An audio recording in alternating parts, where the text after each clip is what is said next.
This is going to be a spoiler-free discussion on the gameplay side of Sonic Forces, so if you're wondering if you should pick it up or not, or just want to hear some opinions on the game but not be spoiled on the story, this is the video for you. The worst you may see is some gameplay from some of the earlier stages in Sonic Forces, but nothing heavily story-based. I'll also be discussing the length of the game. If you're more interested in the story side, I'll be doing another video that'll go in depth on the story elements and what I think of them soon. TM. Finally, this isn't a review. I don't think I'm qualified to review a game fully, but I'll give my opinions on it and maybe a number at the end to tie it all together. With all that said, let's get started.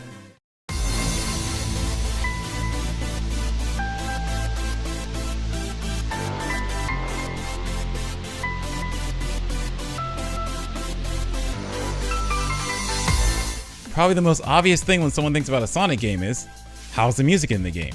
The music in this game is really good, but it's kind of an understood thing when it comes to Sonic Team games. The only Sonic game I can think of that just had forgettable music was Sonic Boom, but again, that wasn't Sonic Team who made it.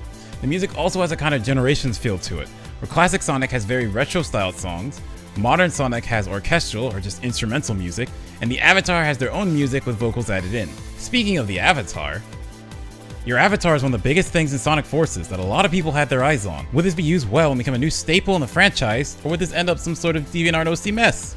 Indeed, very important questions. So how did it all turn out? Well, you either be male or female and choose from 7 different species of animals to be.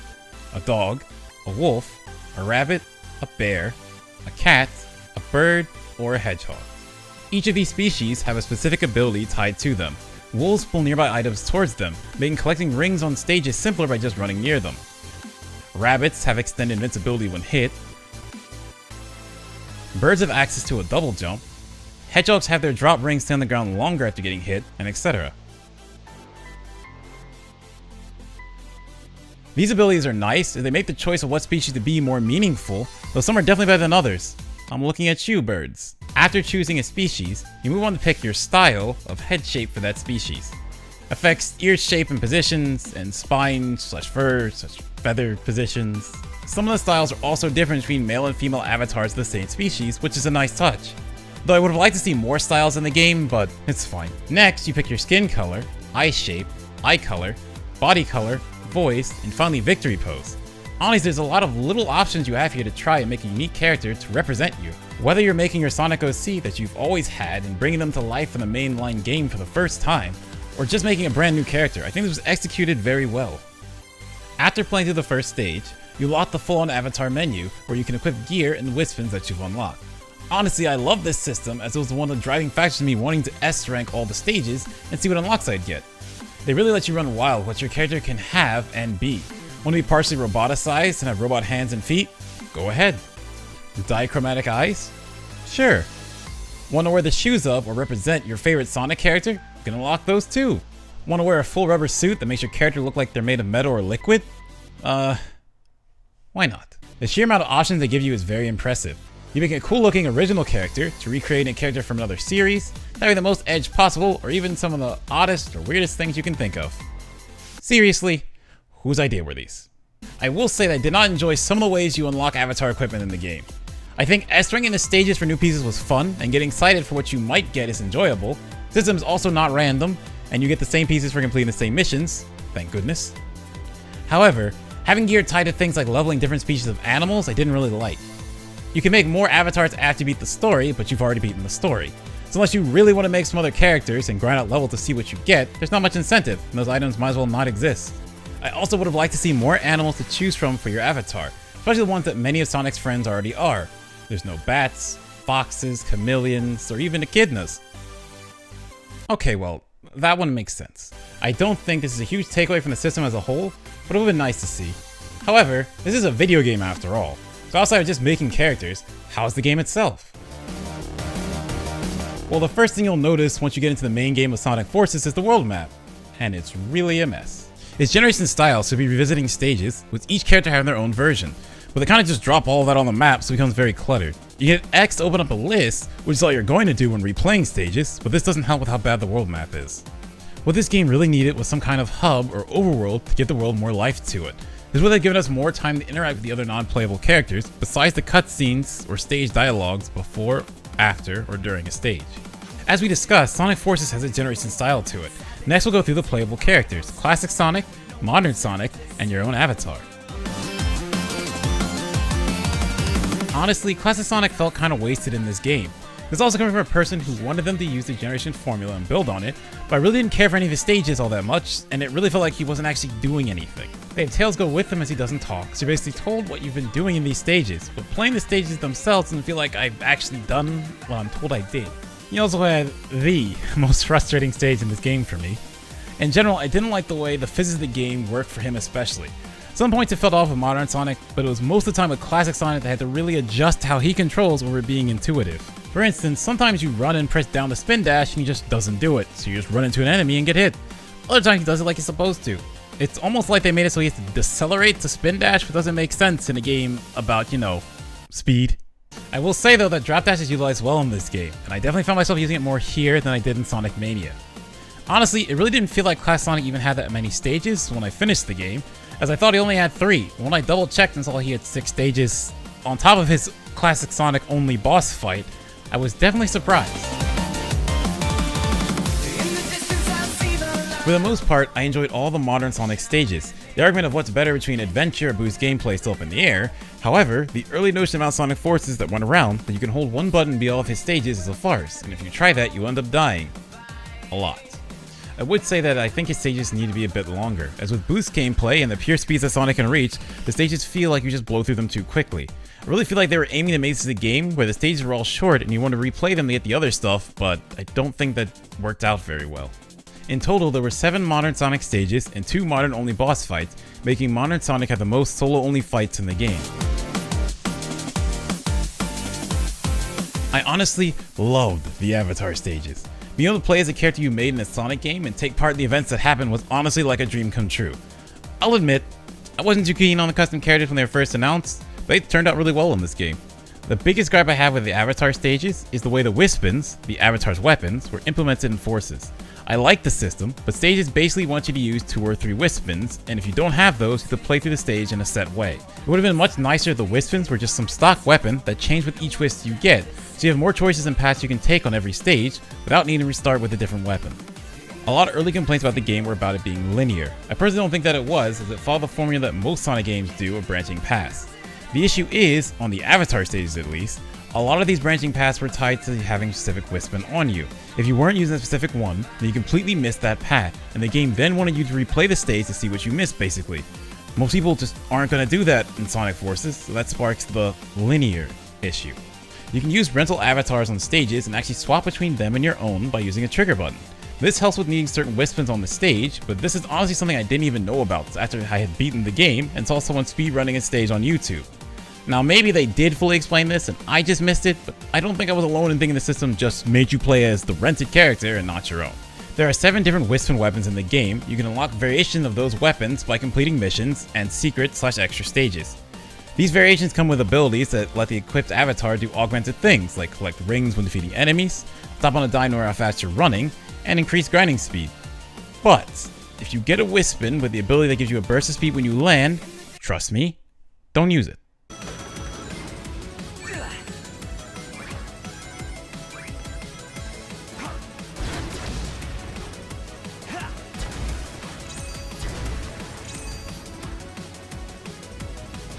Oh, also, if you're doing any boss fight that's the Avatar in it, you have to use the Asteroid Wispin.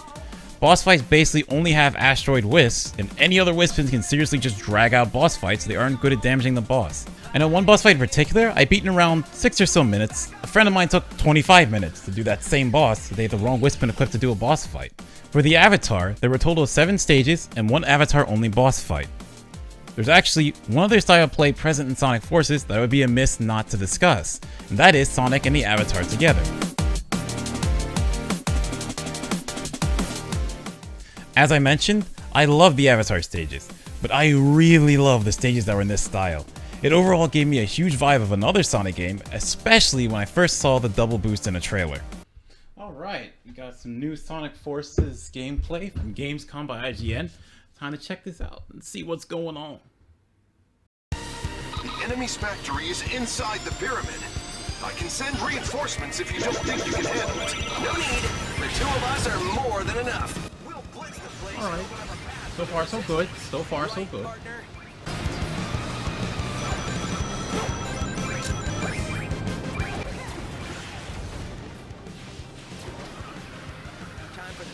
us to team up. It doesn't matter what obstacles they put in our way. We'll blow past everything they throw at us. Double boost! Show the world what we can do. You and us and me and I'm next to you. Pushing on through until the battle's won. Yeah, that's how it's done.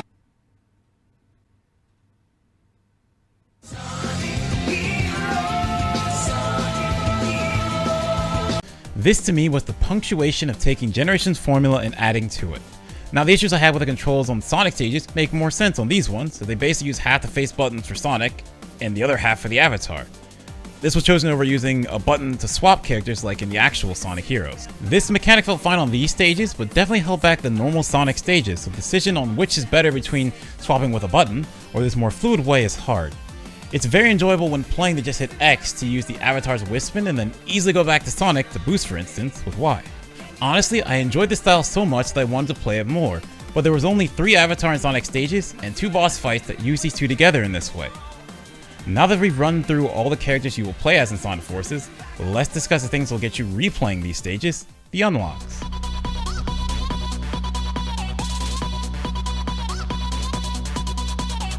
On every story stage, and I do mean every, there's 5 red rings to collect.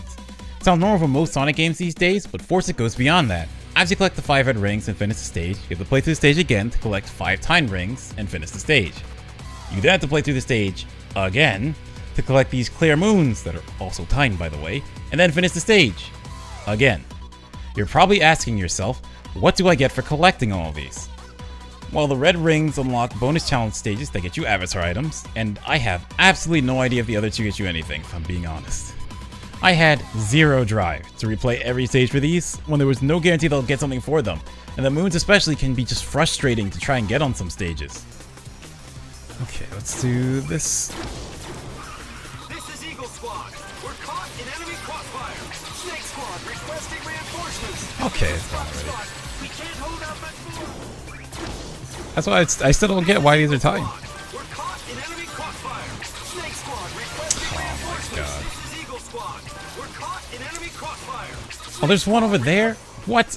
Okay, I have literally never seen that one before. I have tried this a bunch of times. Didn't know one spawned over here? Oh my god. Why are these timed? That's what I can't get over is this. Why are these timed? I swear to you, I was prepping this skit. I was preparing this skit. I literally never knew that one was there. And I tried this stage on stream, I remember, to get these moons to see what they did. And yeah, never noticed that. I gotta get something good for this. That's all I know. This is Eagle Squad. We're caught in enemy crossfire. Snake Squad requesting reinforcements. What? This is Fox Squad. We can't hold What did I miss? This is Eagle Squad. We're caught in enemy crossfire. Snake Squad requesting reinforcements. So what do I get for collecting those moons? That's what I'm wondering.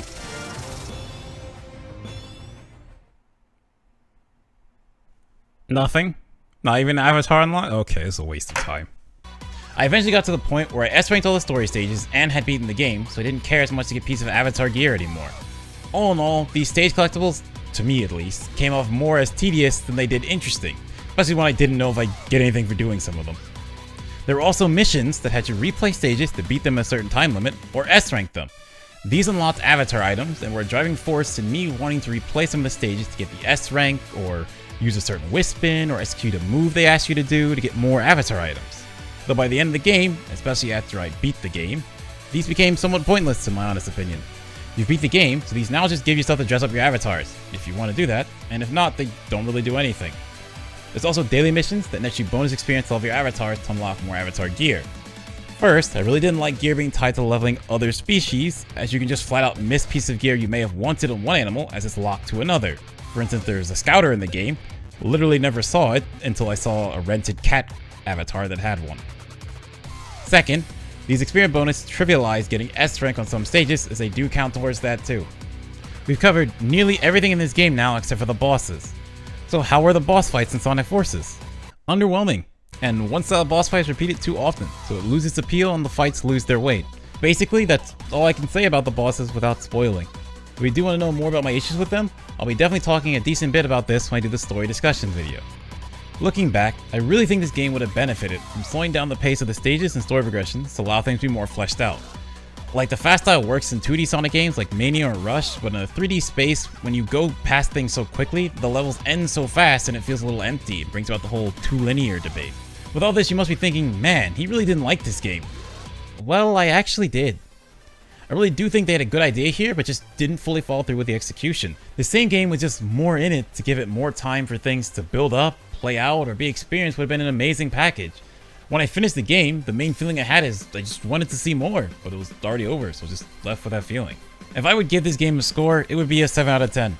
I'd be lying if I say I didn't enjoy what I played, and I think anyone who enjoyed Generations past just the nostalgia factor of that game would enjoy Forces. Creating an avatar was such a great idea and something I hope they will build on in the future. A really bad issue Sonic Team has had of late is scrapping their ideas from game to game and doing something entirely different each time. I was very happy they stuck with the Generations formula and built on it with a story whose premise pulls you in and the avatar added on top so you feel more connected. I really hope they keep up this trend and build on it, but this time extend it and let it be a grand adventure over a bite-sized expedition. Well, only time will tell what they decide to do next and where Sonic's next game will take us. I hope to see you all there, and thanks for watching.